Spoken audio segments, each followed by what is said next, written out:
and data, to broaden our understanding of the patterns, of the behaviors, and more importantly, to predict, to forecast, to understand, to do scenario planning, to guide decision making, or what we call evidence-based decision making. It is so critical. So, the evidence for mission, ladies and gentlemen, I'm speaking to this online. There are laws that gives us right to protect our data. So the data owner, which is himself or myself, on the aware.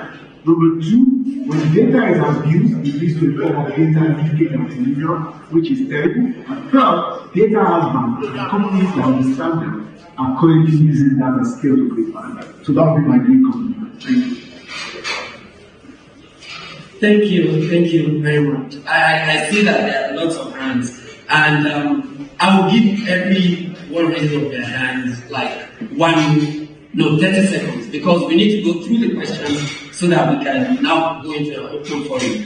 So, Toko, could you quickly make your intervention so that we can quickly go through all the questions and then get back to the open forum? Toko, Shield. Okay. Can you unmute and speak, please? What about Atoro Iboko? Can you unmute and just speak quickly? We're running out of time. Okay, Tuku, speak. I think you're on mute right now. Atoro, wait for Tuku to quickly speak. You're on mute right now. Tuku, would you speak, please? Okay, please let them know, let the monitor know that we have physical speakers present. Dr. Vincent Olatunji is here, represented by people. Thank you. We need to take them now. Okay. So, yes, we will jump to them right now. We're waiting for them in here. Thank you, Dr. Vincent Olatunji. We will reach out to you right now. Tutu, can you quickly make your intervention and so that we can get back to the panel roundtable? Okay. Atunu, what about you? Okay, let's have it in a way that when the joining speakers, when they are done, then we can come back. Okay. So very good. So one of our panelists is on site and he's just going to quickly introduce himself and we're going to go through the questions with him and then we can continue our open forum.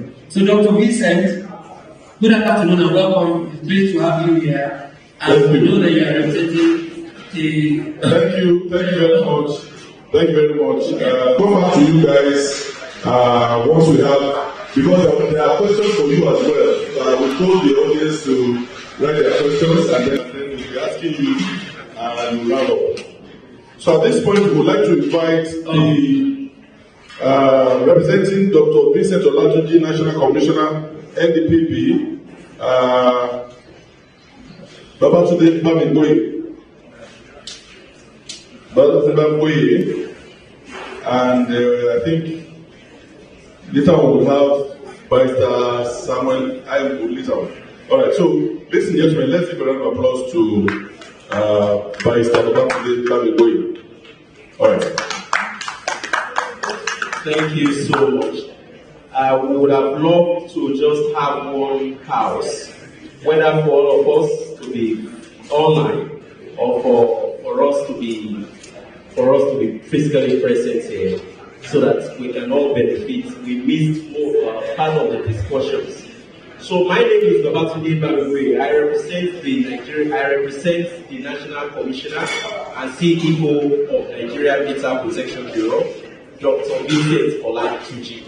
I lead the Legal Enforcement and Regulations Department of the Bureau. And the topic of today, the theme, of course, is advancing digital transformation and trust in Nigeria. Definitely, the Bureau was established for this purpose, to advance trust.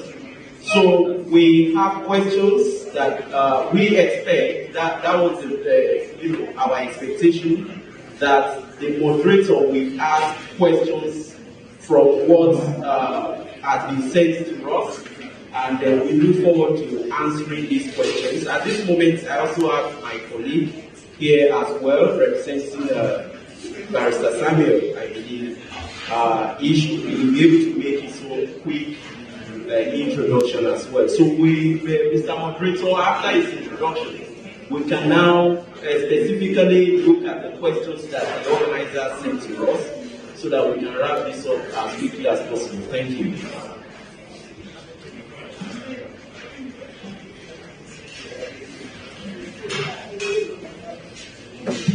Thank you so much, Barrister. Good afternoon, everyone. My name is Samuel. I'm an associate at Alliance Law Firm. I'm a tech lawyer, particularly focused in data protection and all other areas of this tech law. So, just as it has been said, we were invited today for this particular discussion on data sharing and digital sovereignty.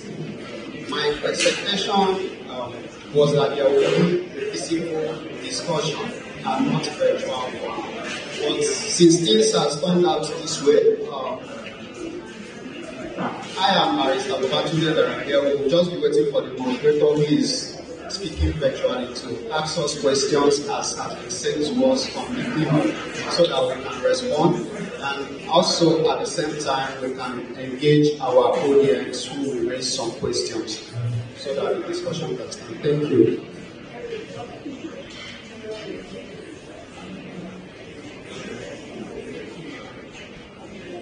Okay, can you hear me now? So this is interesting. We need to get used to this private lifestyle. And just as you have said, the conversation has started here a few minutes ago. And for the panelists, so it's a roundtable around the panelists, we have been fortunate to have Dr. Lubayo Adekunle, who has taken on some of these issues, and he hasn't even delved into many of the questions, so you haven't missed a lot in area. So with that said, I'm just going to ask the panelists one question, go round the room, so that they can all get a bite of it and see how that leads us.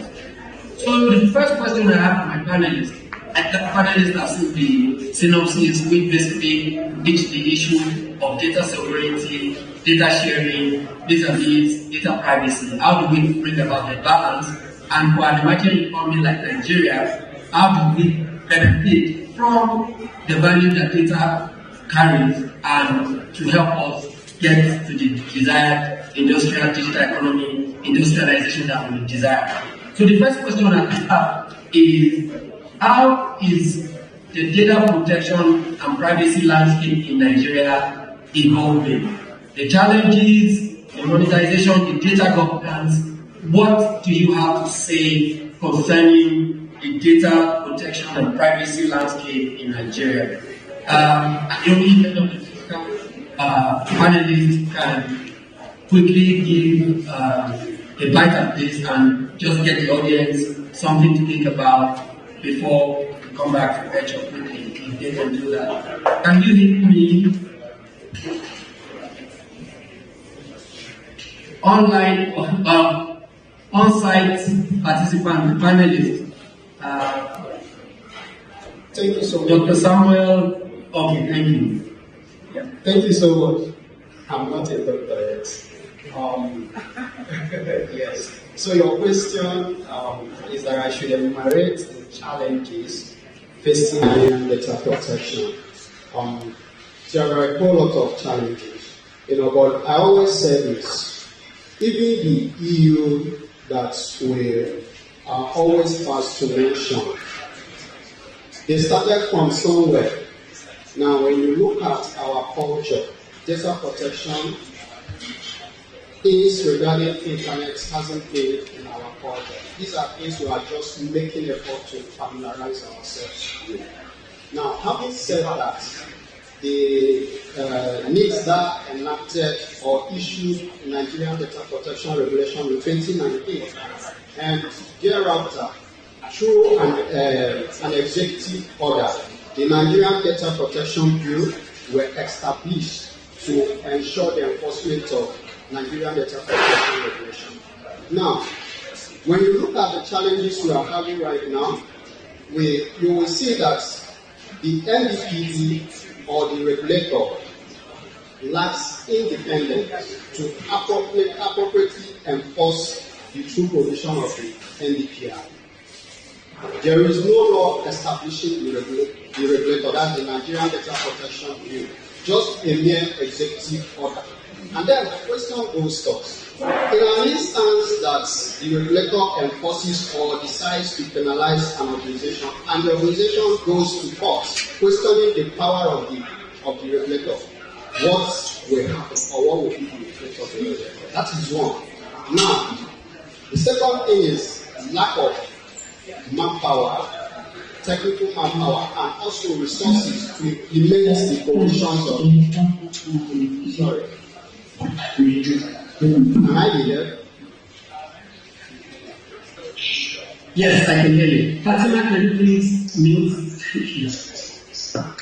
So, the lack of manpower and resources to enforce the provision of NDPR is there. You look at how many persons are working with the regulator.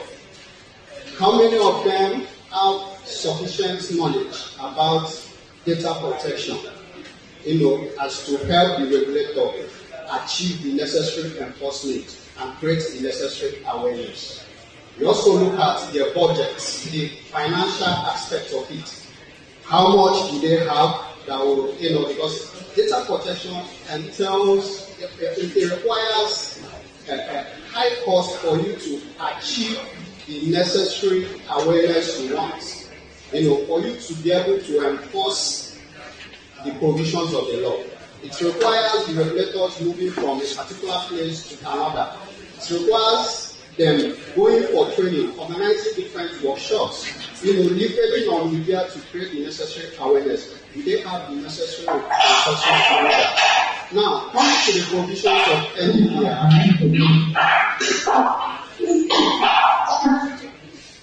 When you look at the provisions of NDPR, you see that we tried to copy, but we did not copy one. There are so many conflicting provisions in the NDPR. I don't want to mention, we don't have legitimate interest, which we all know is one of the most important aspects of legal basis for processing personal data. So these and so many other challenges are what is confronting data protection in Nigeria currently. So I will yield the microphone to Mr. Babatunde. Thank you. Thank you. Thank you very much. My co-panelists. Thankfully, we are here. The first issue. The question says, how is the data protection and privacy landscape in Nigeria evolving? Challenges, monetization, and data governance. For us, for us, the evolution, you could say, it starts with the fact that we are members of the United Nations. If you remember, the Universal Declaration of Human Rights, 1948, speaks to the issue of privacy, and also the International Covenant on Civil and Political Rights also speaks to the issue of privacy. All our attempts at constitutional development also recognizes the issue of privacy. Even if you look at the African Charter on Human and People's Rights, of course, privacy not expressly mentioned, but the fact that human beings are entitled to dignity of human persons. Also, to that extent, you can import the principles of privacy. Basically, again, 1999, we have the Section 37, like one of your online contributors mentioned that, which speaks to the issue of privacy, the correspondence, communications, family of the individual must be protected. Sometime in 2010, Nigeria the head of state signed the ECOWAS Supplementary Act on the ECOWAS Supplementary Act on personal data protection. 2014, there was the Malabo Convention on data protection and others. We also have, in 2013 or thereabouts, there was a guideline that was issued in furtherance of data protection. Then, soon after that, globally, this issue of the European Union General Data Protection came, and that made Nigeria to also respond, because we recognize that if we do not have adequate data protection framework in place, it may be difficult for Nigerian businesses to do, to be able to engage with their counterparts in the European Union. So in 2019, the Nigeria Data Protection Regulation was issued as a subsidiary legislation under the NIGF Act of 2007. So that basically has been the evolution of, in terms of framework. Due to the success of the implementation of the NDPR, you will recall that prior to that time, there was really no authority to whom any organization is really comprehensively accountable in terms of data protection. So from zero compliance in 2018, we had over 630 organizations complying by 2019, 2020, and by 2021, we had over 1,261 organizations complying with the provisions of the NDPR. Definitely, we agree that, of course, we need to have an act of parliament that really spells out a lot of things. But in terms of independence, and in order to drive home independence, the president, based on the recommendation of the Honorable Minister of Digital Communications and Digital Economy, Professor Isa Ali Ibrahim Pantani, the Nigeria Data Protection Bureau was established, and to all purposes and intents, it's an independent organization. We do not wait for any other authority to be able to carry out our mandates, but a lot can be done. I would like to refer us to the practice, for instance, in a parliamentary system of government, where you have the Judicial Council, for instance, in Britain, where you have the Supreme Court of Britain as part of Parliament. Even though there is separation of powers, even though we expect that there to be, judicial neutrality, nevertheless, you still have the judicial body as part of the Parliament. The fact that, NDPB is part of the system of government or part of any institution or in association with any institution does not deny its independence as it were, but it's something that we'll get to as we go by. Thank you very much. Thank you, Mr. Babatunde, yes. Mr. Babatunde, thank you so much for you've just showing us a lot about the evolution. We've seen how it has come all the way from being part of UN to Malabo Convention to where we are now, GDPR and all of that. And thank you so much. We've seen a whole lot about the privacy and data protection journey. So most of the conversation in this panel has pretty much been on the side of data protection.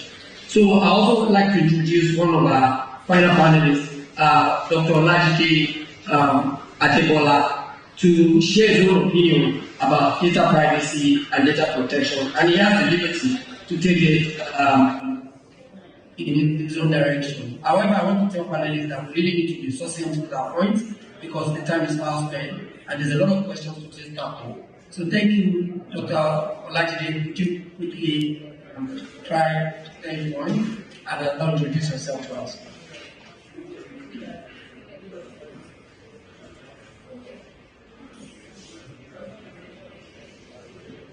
Yes, we can see you, but we're yet to hear you.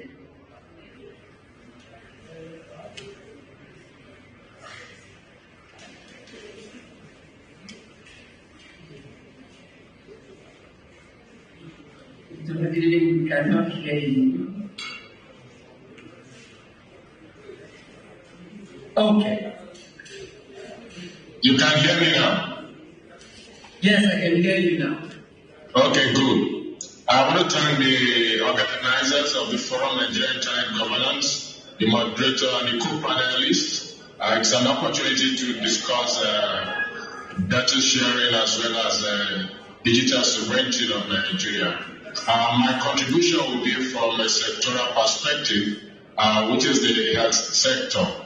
I'm the chair of the International Organization for Standardization, ISO, the Technical Committee 215 on Health Informatics for Nigeria, as well as the MERA Committee, and there's quite a number of standards that has been adopted for the health sector. In terms of this evolution, it stems out from the Human Rights Charter of the UN, as earlier postulated by Mr. Babatunde. Also, in the health sector, there are other frameworks that have been developed as a guide. And looking at the involvement over the time, we have left the foundational stages because we have one sort of instrument that enables oversight various sectoral authority to ensure that privacy, confidentiality, and protection. But the missing link I see is the fact that we're weak having harmonized intersectoral collaborations in this area. And I see the NDPB being strong in this area to ensure that all the various sectors of our economy contributing to the digital economy actually at this dent, as well as their guides for their various sectors and the various players in the sector handling data of data subjects to be able to align the national health being contained in the order of the NDPR, the Cybercrime Prohibition and Protection Act. We also have the National Health Act in the health sector. We have the NIMSI for Unique Identification of 2007. And then we have the Health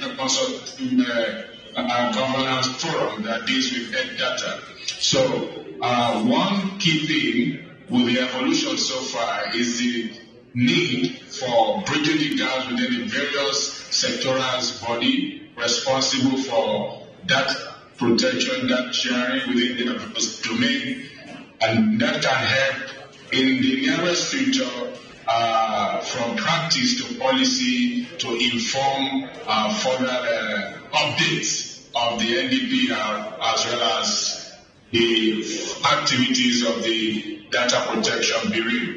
Now, again, one thing is that education stimulates demand, and I quite agree with the first speaker on site from a National Data Protection Bureau.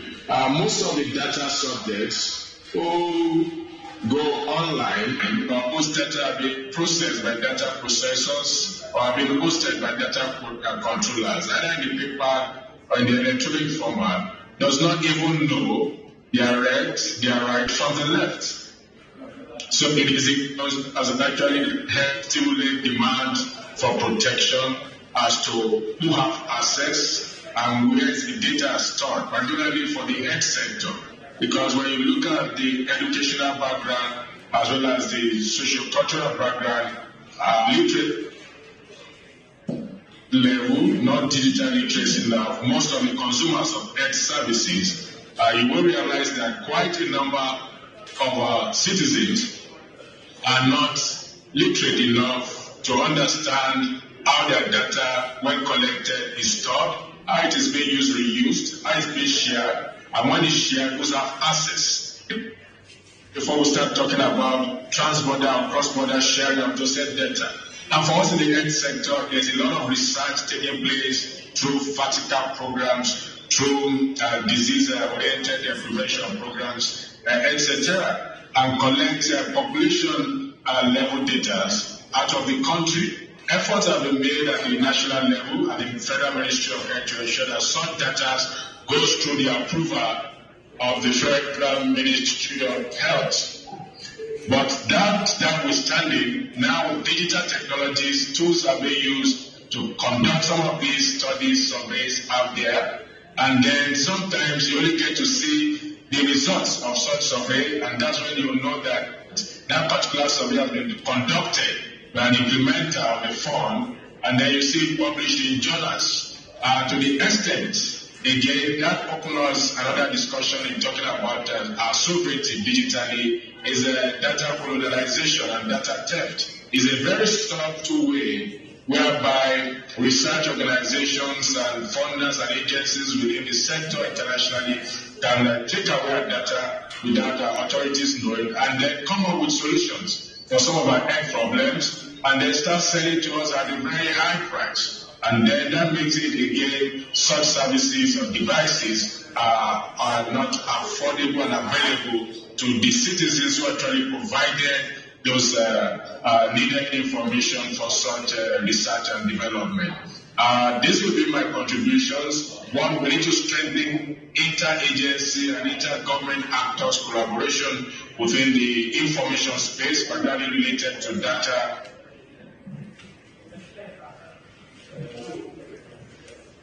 Protection is sharing and data. My time is up. My time is up. Thank you very much. I'm fine. Okay. So thank you very much. You covered a lot of ground beyond the questions I asked. However, because we are running out of time, I also ask the panelists to also take liberty to pick one or two questions whenever I come to them. But going to Dr. Olubayo right now, Chukur and Morisola, please, I'm going to get back to you. I just want to quickly exhaust my panelists with these questions. Then I can so Chukur, just so you are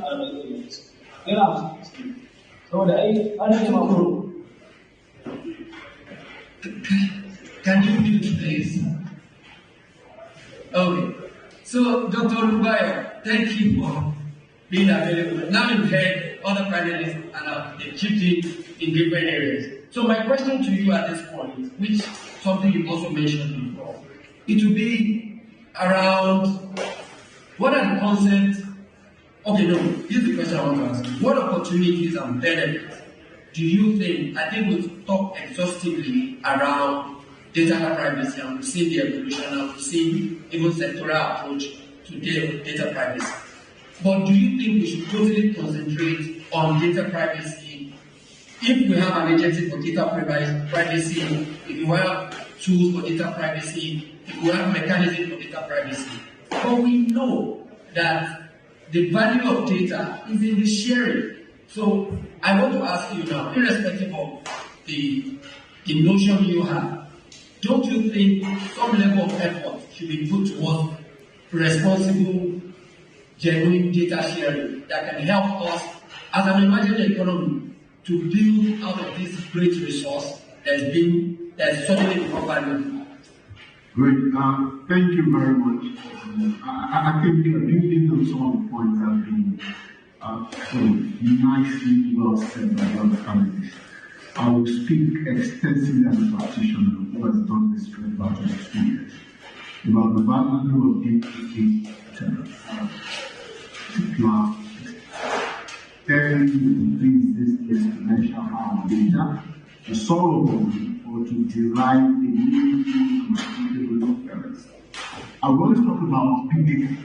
The power of big data is the fact that little small data, digital instances, can be converged, and it's in the convergence that we are able to derive meaning, and we're able to use analytical models to understand patterns.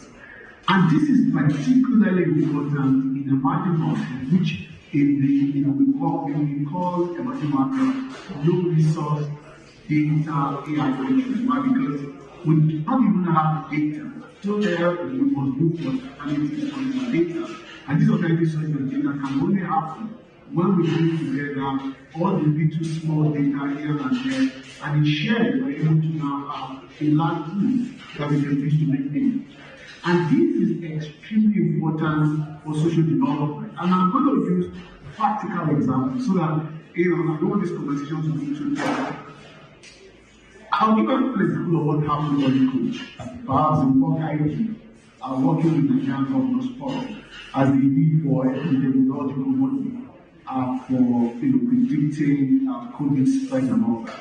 Now, when COVID happened, while other countries were using track and trace because the majority of their population were digitized, because the majority of their population had smartphones, so it was easier for China or UK. There you go to the UK, for everywhere you go to a club, there is a QR code that is scanned to show that you are in that location. But when you come to a place like Africa, Nigeria in particular, we have some data sources. How do we trace how people are moving? How can we do some footprint mapping to know where the risks are concentrated? The only source of data that was at least available to us that was universal was mobility data, which is the fact that a lot of Nigerians are not mobile phone, whether it's 2G, whether it's 3G, whether it's 4G. So it does not matter whether it's feature phone or smartphone. But as much as people are making calls, and those calls were linked to the closest base station, it means that it was possible to trace and track how people are moving from one location to another. So it was therefore easy to say, if I want to provide palliatives, I can know where people are concentrated in specific terms. I can understand the effectiveness of my lockdown because I can know if people are moving or they're not moving. So the point I'm making is, particularly for us in the emerging market where there are no alternative data, the only source of data available at large scale, which are maybe from large companies like telecom operators and maybe social organizations, they are extremely important for social well-being and distribution of value or as a people. But of course, in as much as they are great and important, these data are only useful to the extent that they are de-identified, which means that all their data in terms of phone numbers of people are taken up and they are not good.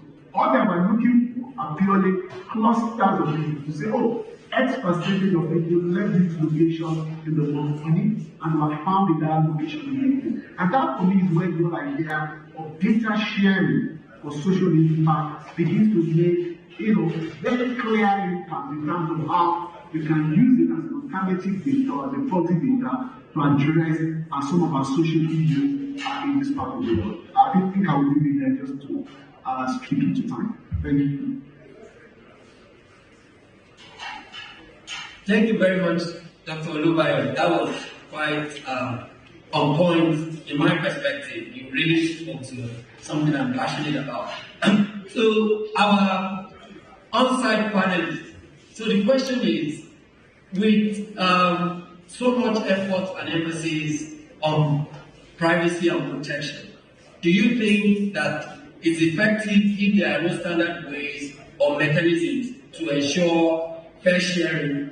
And don't you think we're missing the benefits that data sharing has to offer us? So that's my question for you. What are the opportunities and benefits that you think big data, data sharing, and data localization offers us?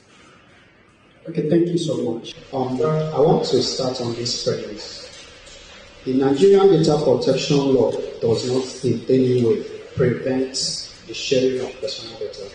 If you look at the objective of NDPR, it stated there that one of the objectives is to promote commercial activities.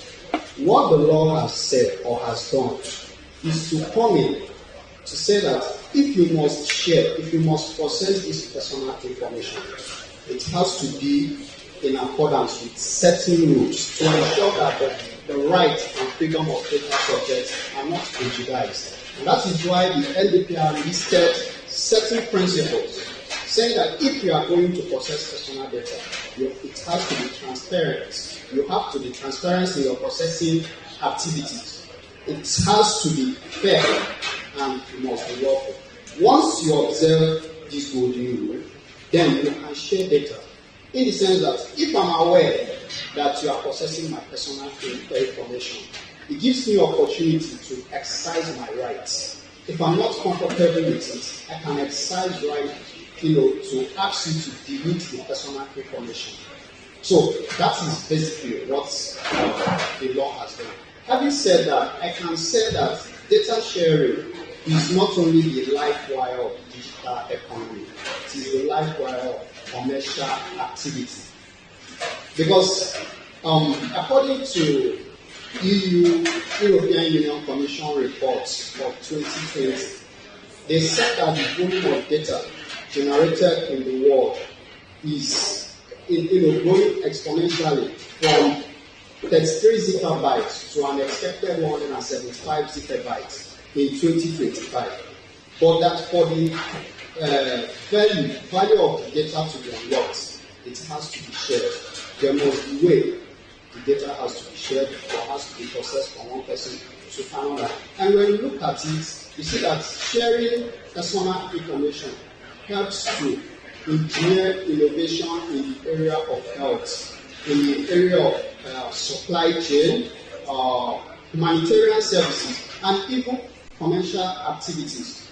I don't know, but if let's say that the law restricts data sharing and you purchase something from Jumia or Konga, how will they be able to deliver it to you?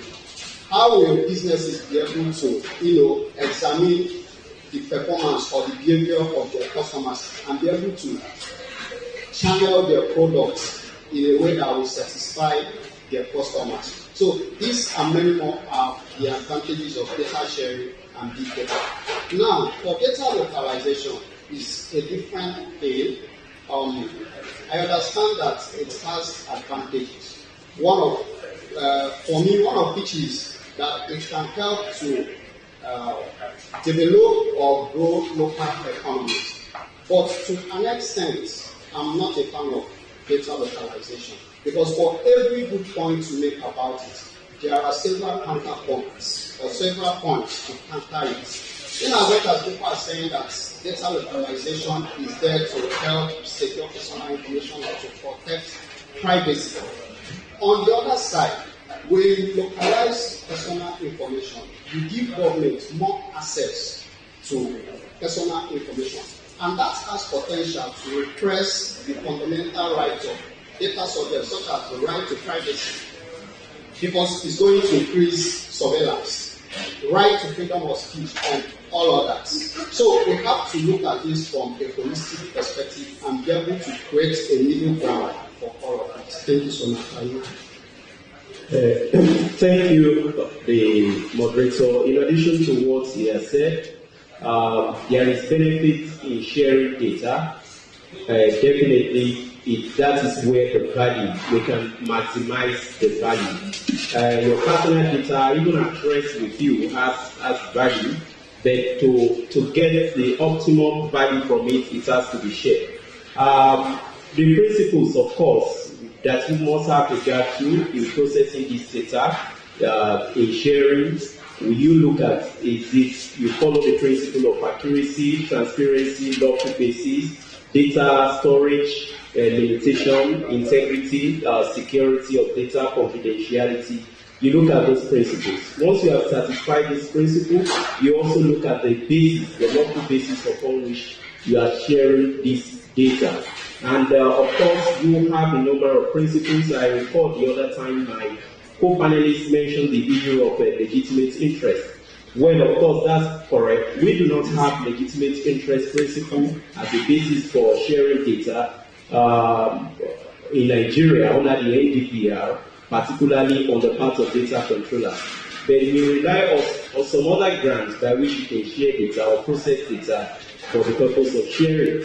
And that you have the public interest principle, you have the consent of the data subject, you have the vital interest of the data subject, you have legal obligation to do that. If you then a contractual obligation. So we recognize about 5.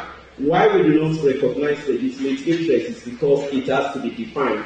What is legitimate interest? Can somebody just process my data because he has a legitimate interest to do it? So we know that if you don't have a proper basis of sharing, whether by based on the ground of consent or legal obligation, then you really must really define what legitimate interest is all about. Coming to the issue of data localization, what are the benefits?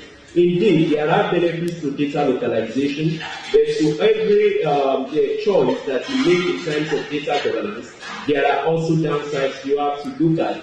Localization, if you have foreign investment, that is probably there will be data centers being built in Nigeria, which comes with a lot of investment. You can have, you have job creation. Happily, the Nigeria Data Protection Regulation, the implementation of this regulation led to the creation of over 8,000 jobs. It led to also the generation in the ecosystem of over 4 billion jobs. So eventually, it creates wealth in the system. Then national security, you have to consider that part.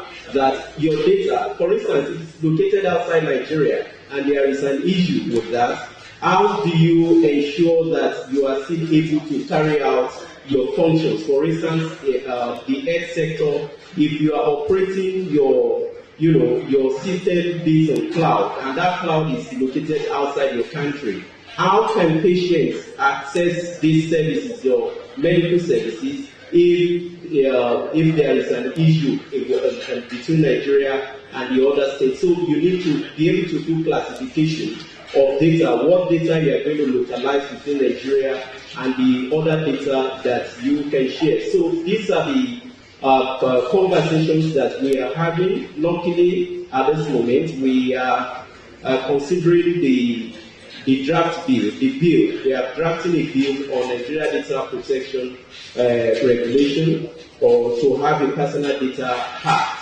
So if we all come together to have a conversation on data localization and data sharing, probably we can agree on a compromise of what we need to localize within Nigeria, what principles we need to agree upon to be in our own laws. And again, if you look at the practices globally or within the African continent particularly, you know that for us to have data sharing, we must also agree on key principles. What we agree to do in Nigeria will be different from what they agree to do in Ghana or in South Africa. So there must be a common understanding of what the concepts really are, the concepts that should be, that should be common to all. And then again, what value should be attached to it at the end of the day? We must look at that. Then we should have access to all this if we are going to operate within, a global ecosystem or a continental ecosystem of data sharing. But at local and national level, thankfully, we have NIMSI. And the challenge that could emanate from data sharing is interoperability. That is, if this agency collects data based on these parameters, and then another agency collects data based on another parameter, you may not be able to port from one system to the other. Interoperation or interoperability becomes difficult in such circumstances. So we must be able to agree on all these concepts, principles, and ideas before we can effectively say we should have whether localization, data sharing, and all that. Thank you. Wow, thank you. Mr. Moderator, thank you very much. We are rounding up every group at this time. Please, we're rounding up now because we need to come back into the hall. So help us round up with the last minute message or something. Okay.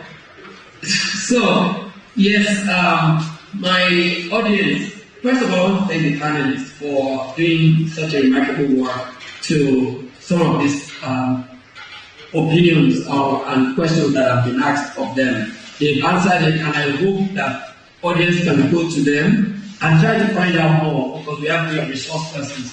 The issue around data sharing and data privacy is a contentious one, but I'm very grateful that the partners that I have came to agree about the value that data sharing and data protection carries and the potential it offers an emerging economy like ours.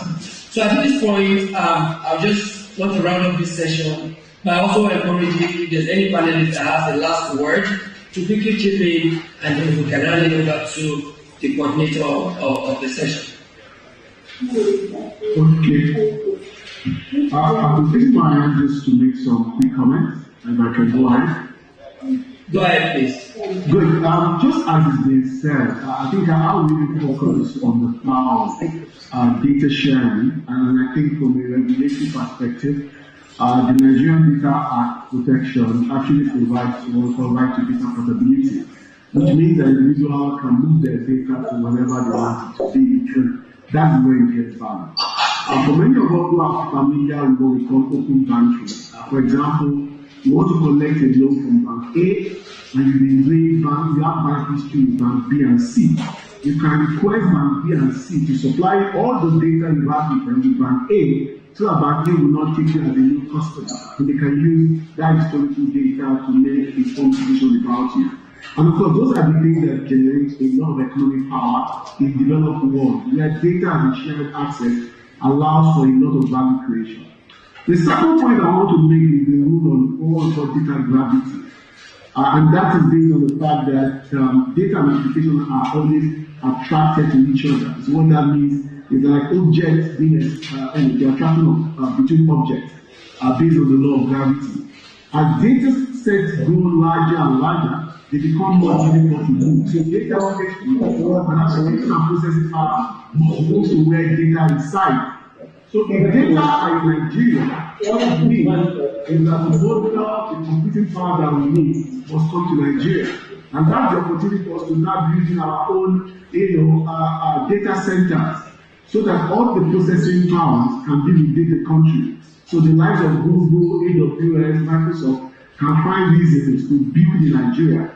And technically we talk about edge computing and federated learning. So this makes it easy for things to happen in our country. And of course, when we do that, we create more jobs, we improve our economy, and we drive more value. And that is what we have been driving at DSN, Data Science Nigeria, Data Science Network, to build local capacity and local competence to ensure that Nigerians can manage the data that are localized.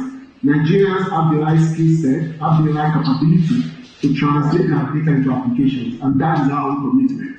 To make data localization, our data is meaningful. Thank you. Thank you. Dr. Lajide, do you have any views? Dr. Lajide. Okay, so thank you everyone. I also just wanted to conclude that as data becomes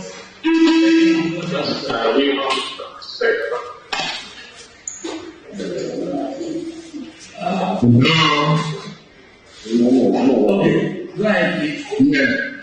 This discussion will continue, and the organizers will reach out to various stakeholders for participation at various levels to ensure that Nigeria can benefit maximally from data sharing. That's sovereignty. Thank you. Thank you. And Morizela asked that we need to follow, we need to copy best practice from other advanced countries, their best practices in international data protection laws. However, in my conclusion, I think Nigerian and other African countries need to take their own data protection templates. They don't need to copy the foreign ones. And I also believe that they should create data collection templates that captures our cultural values so that we can really get value systems that do not engender the cultural hegemony of the West, so that we can truly be beneficiaries of the economy of digital transformation that data offers. So I want to thank everyone. Apologies to the audience for there's no time to ask questions. but I really wish we have too much more time to interact freely. With that said, I would yield the stage to the coordinator. Thank you everyone for participating in this session. Thank you.